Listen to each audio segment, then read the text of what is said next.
जय हिंद साथियों, आज की इस छोटी सी वीडियो में हम पढ़ने वाले हैं Maxim's of language teaching. Sir ये बहुत ही इंपॉर्टेंट है, कुछ आपके प्रिंसिपल्स हैं, आपको उन्हीं पर काम करना है। ठीक है, हमें किस तरीके से बच्चों को टैकल करना है, किस तरीके से लैंग्वेज टीचिंग को परफॉर्म करना है, वो हमें इनकी थ्योरीज पर ही काम करना है और इससे क्वेश्चन भी आते ही आते हैं। तो चलो स्टार्ट करते हैं छोटा सा वीडियो। लेकिन इसके पहले हम इन दो मेथड्स के बारे में पढ़ लेते हैं कि सर इंडक्टिव मेथड क्या होती है और आपकी डिडक्टिव मेथड क्या होती है। ये आपके किसी भी सब्जेक्ट में, किसी भी सीडीपी में भी ये आपका आ सकता है। ठीक है, अब मैं आपको सीधा सीधा सा एक बता देता हूँ, जैसे क्योंकि हम पढ़ रहे हैं इंग्लिश, तो इंग्लिश की ही चर्चा कर लेते हैं।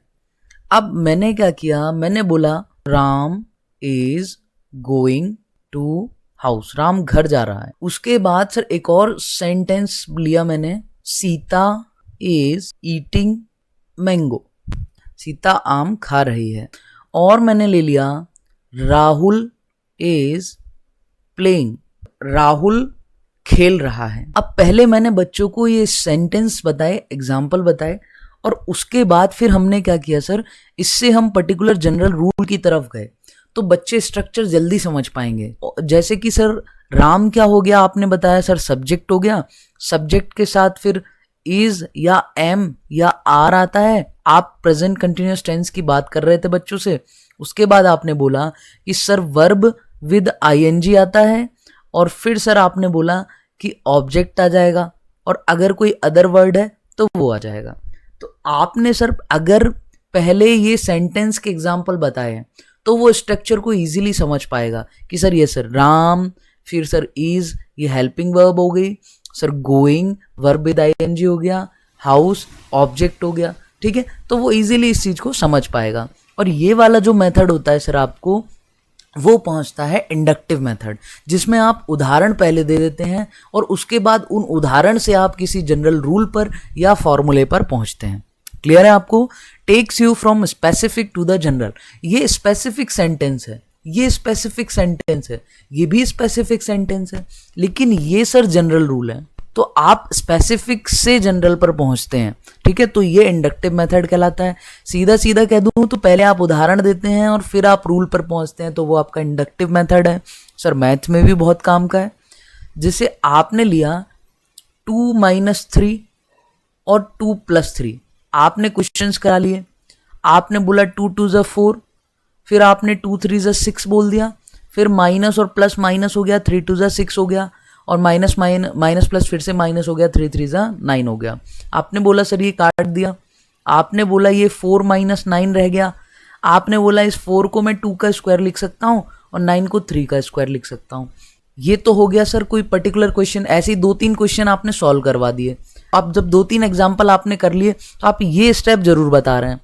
अब आप एक रूल बताते हैं उसको कि सर कभी भी a - b और a + b दिखे, a - b और a + b, तो सीधा आपको a² - b² करना है। अब जब बच्चों ने 2-3 एग्जाम्पल पहले कर लिए, एग्जाम्पल सर पर्टिकुलर होते हैं, स्पेसिफिक होते हैं, ठीक है, अलग अलग होते हैं, तो उन एग्जाम्पल्स में आप ये चीज बताते जा रहे थे।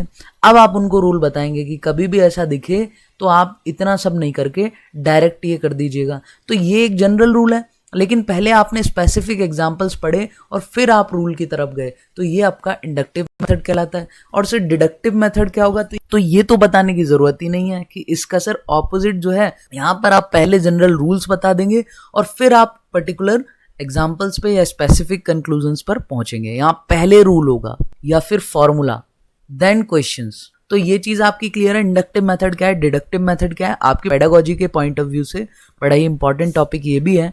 अब सर हम मैक्सिम्स ऑफ लैंग्वेज टीचिंग की चर्चा कर लेते हैं, क्वेश्चंस इस पर आते हैं। आपके पास 4 दिए होते हैं, बोलते हैं कौन सा एक इसका मैक्सिम नहीं है। अब sir from whole to part, इसका क्या मतलब है? होल का मतलब होता है सर पूर्ण, और पार्ट का मतलब होता है कि उसके छोटे छोटे हिस्से। तो आपको क्या करना है, कभी भी बच्चों को जो भी आपका प्रकरण होगा, ठीक है, जो भी आपका टॉपिक होगा, उसको होल मतलब आपको पूरा ही बताना है और फिर उसके छोटे छोटे हिस्से करके उसको तोड़ करके समझाना है। लेकिन जैसे आप एग्जाम्पल की तरह देखते हैं सर, आपने जैसे एग्जाम्पल लिया कि आप कोई पोयम बता रहे थे, तो सबसे पहले आपको क्या करना है कि पूरी पोयम एक बार में उनको बताना है, पूरी पोयम बताना है, ठीक है, फ्रॉम होल। और फिर उसके बाद जो है आप उसके एक एक स्टैंजा लाइन के बारे में उनको बताइएगा। तो फ्रॉम होल टू पार्ट, लेकिन पहले आपको पूरी पोयम बतानी है। तो ये सर मैक्सिम्स हैं, फ्रॉम होल टू पार्ट। फिर फ्रॉम नोन टू अननोन, क्योंकि हमने स्टीफन क्रैशन की थ्योरी पढ़ी है, आपको एंजाइटी नहीं लाना है। तो जो चीज़ बच्चे को आती है पहले आपको वो डिस्कस करनी है, फिर आपको धीरे धीरे अननोन की तरफ जाना है, जिसको नहीं आती है वो उसको सिखाना है। अगर आप पहले ही अननोन पार्ट उसके सामने रख देंगे तो वो कंफ्यूज हो जाएगा और एंजाइटी उसको क्रिएट हो जाएगी। और जब एंजाइटी क्रिएट होगी तो आप स्टीफन क्रैशन की थ्योरी में पढ़ के आए हैं कि वो एक फिल्टर लग जाएगा। अब तीसरा सर क्या है, फ्रॉम कॉन्क्रीट टू एब्स्ट्रैक्ट। तो कॉन्क्रीट का मतलब होता है सर आपका मूर्त, और एब्स्ट्रैक्ट का मतलब होता है आपका अमूर्त। तो पहले आपको मूर्त पर चर्चा करनी है, कॉन्क्रीट चीजों पर चर्चा करनी है, फिर आपको एब्स्ट्रैक्ट की तरफ जाना है, क्योंकि पहले उसे वो बताना है जो वो देख पा रहा है, जिसको वो छू सकता है, और फिर आप अमूर्त की तरफ जाइएगा।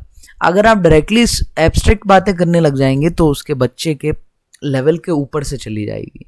From simple to abstract sir ये गलत है, आपको सिंपल टू कॉम्प्लेक्स करना है। फ्रॉम सिंपल टू कॉम्प्लेक्स यानी पहले आपको शुरुआत सिंपल चीजों से करनी है और फिर धीरे धीरे आपको कॉम्प्लेक्सिटी की तरफ जाना है।